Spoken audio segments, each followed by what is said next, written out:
ओम शांति। हमारे प्यारे भाइयों और बहनों, आपका हमारे YouTube चैनल पर स्वागत है।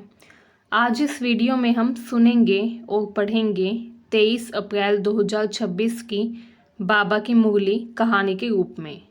तो आइए वीडियो को शुरू करते हैं। शुरू करने से पहले अगर आपने अब तक हमारे चैनल को सब्सक्राइब नहीं किया है तो कर लीजिए, ताकि हमारी हर वीडियो की अपडेट आपको टाइम से मिल सके। तो आइए सुनते हैं 23 अप्रैल 2026 की बाबा की मुरली, बाबा के महावाक्य कहानी के रूप में। ओम शांति। तो कहानी का शीर्षक है भोलानाथ बाप का सच्चा ज्ञान तथा ब्राह्मण बच्चों की जिम्मेदारी। एक समय की बात है जब कलयुग अपने अंतिम चरण में था तथा पूरी दुनिया दुख, अशांति व अज्ञान के अंधकार में डूबी हुई थी। चारों तरफ दुख था, अशांति थी तथा अज्ञान ही अज्ञान था। उसी समय परम धाम से स्वयं भोलानाथ बाप इस पुरानी पतित दुनिया में आते हैं। वे कोई बाहरी दिखावा नहीं करते, ना तिलक लगाते, ना आडंबर करते। वो साधारण शरीर में आकर अपने प्यारे बच्चों को सृष्टि के आदि, मध्य व अंत का सच्चा ज्ञान सुनाते हैं कि सृष्टि के प्रारंभ में क्या था, सृष्टि के मध्य में क्या हुआ तथा सृष्टि के अंत में क्या होने वाला है। बच्चे समझ जाते हैं कि ये कोई साधारण शिक्षक नहीं बल्कि वही मोस्ट बिलव्ड बाप है, हम सबके प्यारे हमारे बाबा, जिनसे उन्हें सच्चा सुख व स्वर्ग की बादशाही मिलती है। बाप बच्चों को प्यार से समझाते हैं, मीठे बच्चों, जितना मुझे याद करोगे उतनी तुम्हारी लगन बढ़ेगी तथा सभी विघ्न समाप्त हो जाएंगे। बच्चे भी अनुभव करते हैं कि जब वे सच्चे दिल से बाप को याद करते हैं, जब वे सच्चे मन से बाप को याद करते हैं तो मन में शांति व शक्ति बढ़ जाती है। लेकिन माया बीच बीच में बाधाएं डालती है। आपने भी कई बार अनुभव किया होगा, जब आप सच्चे दिल से बाबा को याद करते हैं, जब आप योग करते हैं तो कई बार ऐसा होता है कि माया बीच में बाधा डालती है। माया बीच बीच में बाधाएं इसलिए डालती है ताकि बच्चे बाप से अपना प्यार हटाकर देह अभिमान में फंस जाएं। माया चाहती नहीं है कि हम अपने बाबा के करीब जाएं, तो इसलिए माया बीच बीच में बाधाएं डालती है ताकि हम बच्चे बाप से अलग हो जाएं, बाप से अपना प्यार हटाकर देह अभिमान में फंस जाएं। लेकिन हमें देह अभिमान में नहीं फंसना। बाप कहते हैं तुम्हें इन विघ्नों को पार करना है, इन मुसीबतों को पार करना है, क्योंकि पुरुषार्थ से ही तुम अपनी ऊंची प्रारब्ध बनाते हो। जितना अच्छा पुरुषार्थ करोगे उतना ऊंचा तुम्हारा प्रारब्ध बनेगा। बाप बच्चों को एक महत्वपूर्ण बात सिखाते हैं, जो कर्म तुम करोगे तुम्हें देखकर और भी करेंगे। अगर तुम अच्छा काम करोगे तो दूसरों को भी तुम्हें देखकर प्रेरणा मिलेगी, तुम दूसरों के लिए प्रेरणा स्रोत बनोगे कि हमें भी अच्छा काम करना चाहिए। तुम्हें देखकर दूसरे लोग भी अच्छा काम करेंगे। इसलिए हर ब्राह्मण बच्चे को अपने हर कर्म का ध्यान रखना चाहिए। अगर कोई छिपकर भी गलत कर्म करता है तो वह धर्मराज से छिप नहीं सकता। मान लीजिए आप कोई गलत काम करें तो बेशक आपको कोई देखे ना, किसी का ध्यान आपके ऊपर ना जाए, लेकिन भगवान तो देख ही गए हैं, बाबा तो देख ही गए हैं सब। धर्मराज से कोई भी नहीं छिप सकता। धर्मराज को सब पता है कि हमने सही कर्म किया है या गलत कर्म। भले ही कोई व्यक्ति छुपकर गलत कर्म करे तो भी वो धर्मराज से कभी नहीं छुप सकता, उसे सज़ा ज़रूर मिलती है। बाप बताते हैं कि ये समय बहुत नाजुक है, आगे चलकर और भी सख्ती होगी, जहाँ कोई भी पतित आत्मा छिप नहीं सकेगी। बाबा यहाँ पे कह रही है, ऐसा एक टाइम आएगा जब कोई भी पतित आत्मा छिप नहीं सकेगी। जो भी वो कर्म करेगी तुरंत उसको उसके कर्मों का फल मिल जाएगा। इसलिए हमेशा श्रेष्ठ कर्म ही करना है, कभी भी गलत कर्म नहीं करना, गलत काम नहीं करना। बाप समझाते हैं कि इस ज्ञान से दो बड़े बड़े खजाने मिलते हैं, ज्ञान से धन व योग से स्वास्थ्य।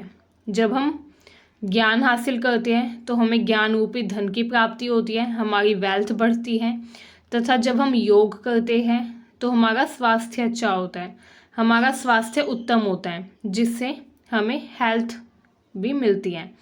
ठीक है, तो इस तरीके से बाबा बोल रही है, ज्ञान से दो बड़े खजाने मिलते हैं, धन और स्वास्थ्य है। ठीक है, ज्ञान से धन मिलता है, योग से स्वास्थ्य मिलता है। ये नॉलेज ही असली सोर्स ऑफ इनकम है।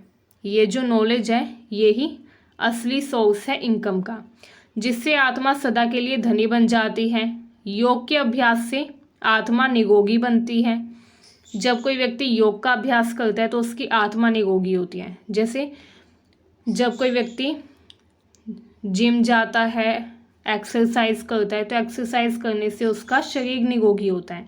ऐसे जब कोई व्यक्ति योग करता है, ध्यान लगाता है बाबा का, तो ध्यान लगाने से, योग करने से आत्मा निरोगी बनती है तथा आगे चलकर स्वर्ग में राज करने योग्य बनती है। जब हमारी आत्मा निरोगी होगी तभी तो वो आगे चलकर स्वर्ग में राज कर पाएगी। ठीक है, तो इसलिए अब हमें क्या करना है, अपनी आत्मा को निरोगी बनाना है। हमें अपनी आत्मा को ऐसा बनाना है कि वो बिल्कुल ही शक्तिशाली बन जाए, ताकि वो आगे चलकर स्वर्ग में राज कर सके। जो बच्चे इस ज्ञान व योग को अच्छी तरह धारण करते हैं वे ऊंचा पद पाते हैं। जो बाबा के ज्ञान को धारण करते हैं, हर रोज योग करते हैं, हर रोज बाबा को याद करते हैं, वो ऊंचा पद पाते हैं। और जो कम याद करते हैं उन्हें सज़ा भी मिलती है तथा पद भी कम मिलता है। यही उनकी सज़ा है कि फिर उनको ऊंचा पद प्राप्त नहीं होगा, उनको नीचा पद मिलेगा। तो यही उनकी सज़ा होती है। फिर बच्चे समझते हैं कि वे ज्ञान सागर बाप से निकली हुई नदियाँ हैं। बाप एक सागर है और बच्चे उस सागर का ज्ञान लेकर दूसरों को भी पवित्र बनाते हैं।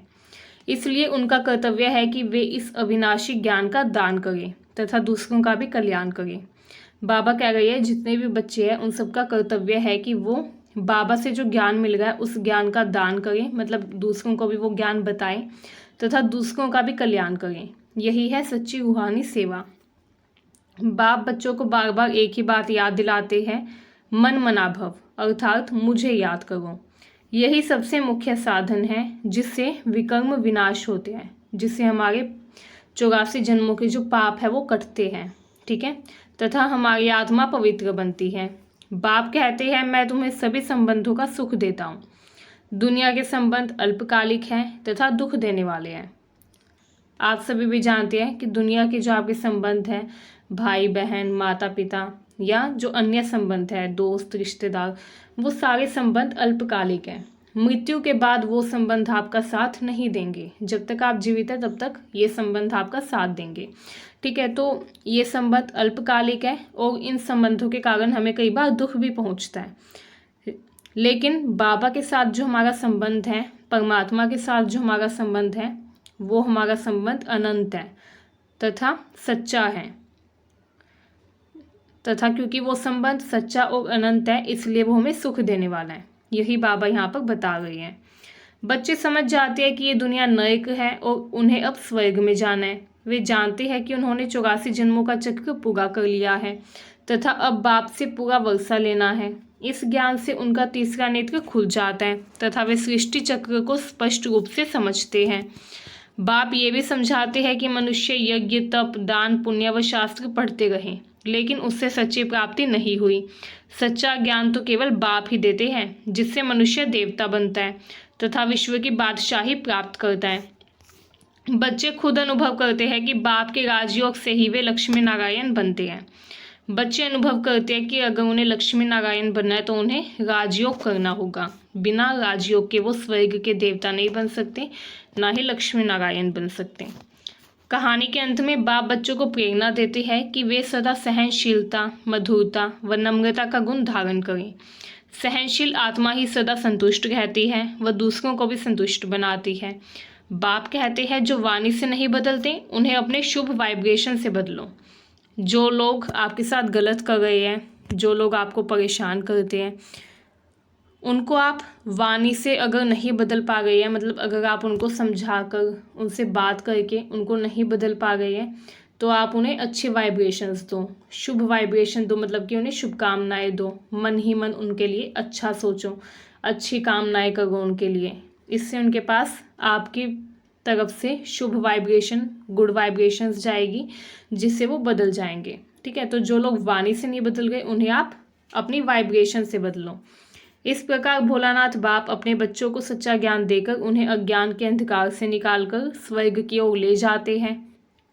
अब ये बच्चों की जिम्मेदारी है कि वे स्वयं भी पवित्र बने व पूरे विश्व को भी इस ज्ञान से पावन बनाएं। आइए अब देखते हैं कुछ अन्य महत्वपूर्ण संदेश जो बाबा हमें देना चाहते हैं। तो बाबा हमें बता रहे हैं भोलानाथ बाप का स्वरूप कैसा है। शिव बाबा बेहद के भोले बाप हैं जो साधारण तन में आकर बच्चों को ज्ञान देते हैं। वह बिना किसी दिखावे के सच्ची शिक्षा देते हैं। वो ना तो तिलक लगाते ना कोई अन्य दिखावा करते, बस वो बच्चों को सच्ची शिक्षा देते हैं। दूसरा है याद से लगन और विघ्न समाप्त होते हैं। ठीक है, तो जब हम बाबा को याद करते हैं लगन से, पूरे मन से, तो हमारे जितने भी विघ्न हैं वो समाप्त हो जाते हैं, हमारी मुसीबतें दूर हो जाती हैं। जितना बाप को हम प्यार से याद करेंगे, जितना ज़्यादा हम बाप की याद में बैठेंगे, बाप को प्यार से याद करेंगे, उतनी हमारी लगन बढ़ेगी और माया के विघ्न समाप्त होंगे। बाबा बताते हैं हमें माया का विरोध नहीं करना।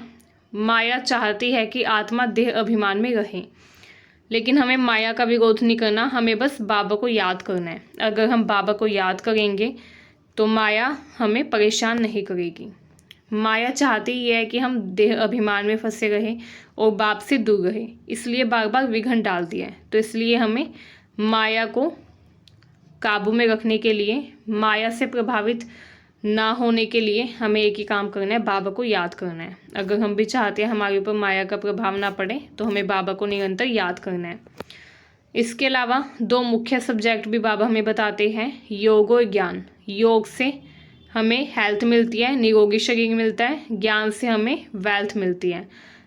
जो व्यक्ति ज्ञानी होता है उसी को धन मिलता है, ऊंचा पद मिलता है, सुख मिलता है। तो इसलिए यहाँ पे लिखा है कि ज्ञान से वेल्थ मिलती है। ठीक है, बाबा हमें नॉलेज और इनकम का स्रोत भी बता रहे हैं। बाबा कह रहे हैं आध्यात्मिक ज्ञान सबसे बड़ी कमाई का साधन है, जिससे आत्मा धनवान बनती है। जितना ज़्यादा आप आध्यात्मिक ज्ञान लेते हैं उतनी ज़्यादा आपकी आत्मा धनवान होगी। विकर्म और सज़ा का नियम भी बाबा बता रही है। कोई भी पाप कर्म छिप नहीं सकता। धर्मराज के सामने सब स्पष्ट होता है। आगे चलकर मार्शल लॉ जैसी स्थिति हो जाएगी, आगे चलकर मार्शल लॉ जैसी सख्ती हो जाएगी। इसके अलावा बाबा बता रही है हर ब्राह्मण को ये ध्यान रखना चाहिए कि उसे देखकर दूसरे सीखते हैं, इसलिए हमेशा श्रेष्ठ कर्म करें। आप सभी भी जो ब्राह्मण हैं, जो बीके हैं, उनको ध्यान रखना है कि वो श्रेष्ठ कर्म करें। जैसा कर्म आप करेंगे वैसा ही दूसरों को भी प्रेरणा मिलेगी आपको देखकर। ठीक है, अगर आप अच्छा कर्म करेंगे तो दूसरे लोग भी अच्छा करेंगे। अगर आप बुरा कर्म करेंगे तो दूसरों को भी प्रेरणा मिलेगी बुरा कर्म करने की। ठीक है, सतयुग और कलयुग का अंतर भी बाबा बता रहे हैं। बाबा कह रही है सतयुग में कोई दुख, बीमारी या सज़ा नहीं होती। कलयुग में गर्भ, जेल, धर्मराज की सज़ा और दुख होता है। फिर बाबा हमें भाषा का रहस्य बताते हैं। बाबा कहते हैं सतयुग में देवताओं की अलग भाषा होगी, संस्कृत नहीं होगी। पतित और पावन की भाषा एक नहीं हो सकती। जो पतित है उनकी भाषा अलग होगी, जो पावन है उनकी भाषा उत्तम होगी। बाप कहते हैं सिर्फ मुझे याद करो। यहाँ पे जो बाबा है वो याद करने की शिक्षा दे रही है। बाबा कह रही है सिर्फ मुझे याद करो, बाकी सब स्वतः समझ में आ जाएगा। आत्मा को सृष्टि चक्र का ज्ञान रखकर खुद को स्वदर्शन चक्रधारी बनाना है। जब आत्मा को 84 जन्मों के चक्र का ध्यान हो जाएगा, 84 जन्मों का ज्ञान मिल जाएगा, तो आत्मा जो है वो स्वदर्शन चक्रधारी बन जाएगी। मुक्ति और जीवन मुक्ति का अंतर भी यहाँ पे बाबा बता रहे हैं। बाबा कह रही है सभी आत्माओं को मुक्ति मिलती है, शांति मिलती है, परंतु जीवन मुक्ति, स्वर्ग का सुख ब्राह्मण बच्चों को ही मिलता है। ठीक है, अगर आपको जीवन मुक्ति चाहिए, मतलब कि स्वर्ग का सुख चाहिए, तो आपको ब्राह्मण बच्चे बनना होगा, वरना आत्मा की मुक्ति, आत्मा की शांति तो सबको मिल ही जाती है। ज़्यादा जो महत्वपूर्ण है वो है जीवन मुक्ति मिलना, जो कि सिर्फ ब्राह्मण बच्चों को ही मिलती है, जो कि बाबा के दिए गए ज्ञान का, बाबा की दी गई शिक्षाओं का अनुसरण करते हैं। बाबा यहाँ पे हमें दान का महत्व भी बता रही है। बाबा कह रही है विकारों का दान देना है। जितने भी हमारे अंदर विकार है, काम, क्रोध, लोभ, मोह, वो सारे विकारों का हमें दान दे देना है। ज्ञान का दान देकर दूसरों को भी हमें उन्नति करानी है। यहाँ पे बाबा हमें पुरुषार्थ का महत्व भी बताते हैं। बाबा कह रही है जितना ज़्यादा पुरुषार्थ करोगे उतना ऊंचा पद मिलेगा। अगर मुझे ज़्यादा याद करोगे तो ज़्यादा ऊंचा पद मिलेगा, कम याद करोगे तो सज़ा मिलेगी, कम पद मिलेगा। सच्चा प्रेम एक बाप से रखना है, बाकी सभी रिश्ते दुख देने वाले हैं। सच्चा सुख सिर्फ एक परमात्मा से ही मिलता है। हर घटना पहले से तय है, इसलिए चिंता हमें नहीं करनी है, हमें ड्रामा पर निश्चय रखना है। इसके अलावा बाबा बता रही है अभी समय बहुत नाजुक है, इसलिए कोई भी गलत कर्म हमें नहीं करना है। हमारे अंदर सहनशीलता का गुण होना चाहिए। सहनशील आत्मा कठिन परिस्थितियों को भी सहज बना देती है और सदा संतुष्ट रहती है। तो बाबा हमें सहनशीलता का गुण विकसित करने की भी प्रेरणा देते हैं। इसके अलावा बाबा मधुर वाणी का महत्व बता रही है। बाबा कह रही है हर शब्द मीठा और नम्र होना चाहिए, तभी हम महान बन पाएंगे, तभी महानता आएगी। शुभ वाइब्रेशन की शक्ति भी यहाँ पे बाबा बता रही है। बाबा कहते हैं जो वाणी से नहीं बदलते उन्हें शुभ भावना और वाइब्रेशन से बदला जा सकता है।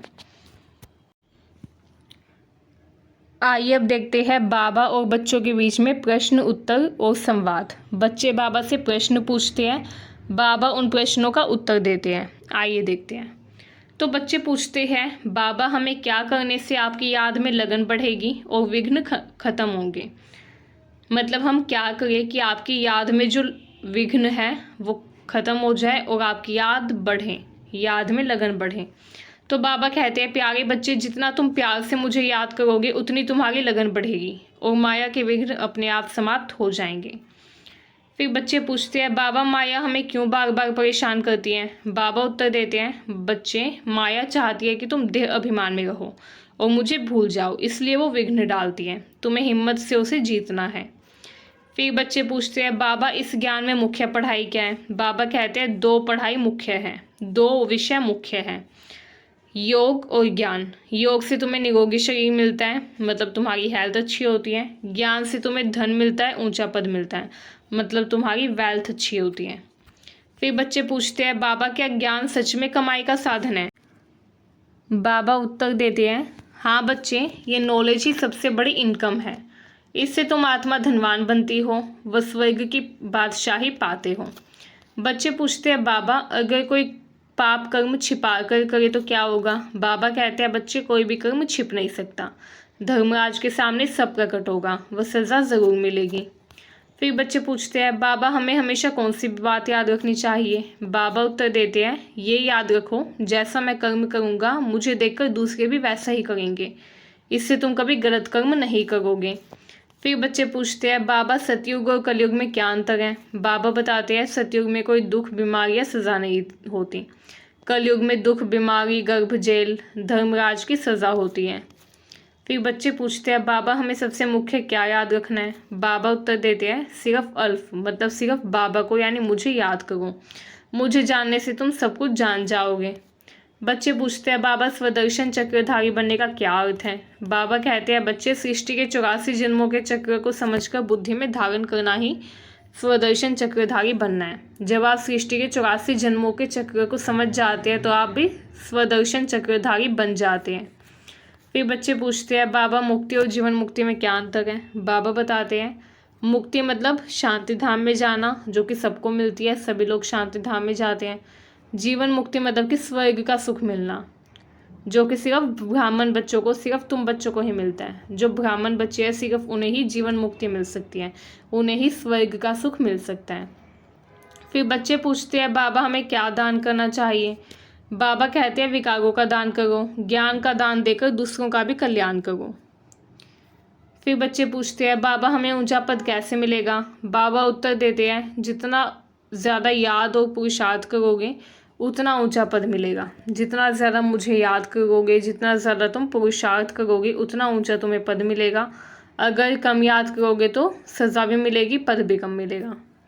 फिर बच्चे पूछते हैं बाबा सच्चा प्रेम किससे रखना है। बाबा कहते हैं सिर्फ एक मुझसे, बाकी सभी रिश्ते अल्पकालिक सुख देते हैं, सच्चा सुख मैं ही देता हूँ। फिर बच्चे पूछते हैं बाबा हमें चिंता क्यों नहीं करनी चाहिए। बाबा उत्तर देते हैं क्योंकि सब कुछ ड्रामा में पहले से तय है, निश्चय रखो व निश्चिंत रहो। बच्चे पूछते हैं बाबा अभी समय कैसा है। बाबा कहते हैं ये बहुत नाजुक समय है, इसलिए एक भी गलत कर्म नहीं करना।